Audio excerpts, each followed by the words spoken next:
ওই খাটের তলা থেকে তো আপনি টেনে বার করেছিলেন, তাই না?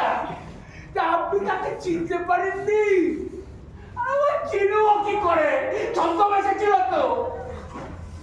কি মুশকিল রে বাবা, ধরতে হবে অমনি ফুরুত, আরো মুশকিল।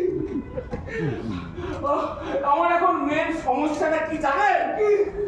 ওই খাটের তলায় না কে ঢুকেছিল সেটাকে আইডেন্টিফাই করা। আপনি ঢুকলে তাও তো ঠিক ছিল। কি আমি ঢুকেছি? আরে বাবা, আপনি আমার দাদা ভাইয়ের মতো না, কিন্তু অন্য কেউ ঢুকতে ওকে। ও ভাই ভাই, সত্যি অন্য কেউ ঢুকলে কি কি মুশকিল, আমি ভাবতে পারছি না মনেও।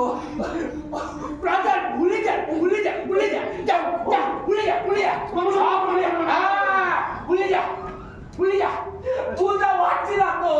আরে বাবা, ভুলের কি একটাই রাস্তা, ভাব, মানে যতবার তত পর ভাব, ভাব, ভাব, ভুলে যা। ভাবতে পারছি না ঠাকুর। আচ্ছা ঠিক আছে, তুই ভুলে বলতো আপনাদের বিয়ে কবে হয়েছিল, কোন তারিখে? মনে নেই। কি বললি? মনে নেই। শুরু হয়ে গেছে। আরে বাবা, ডেটটা ভুলে গেছি, বিয়েটা বুঝতে পারছি না। ওরে তার জন্য তো ওষুধ লাগবে। কি কি কি বলছি? তুই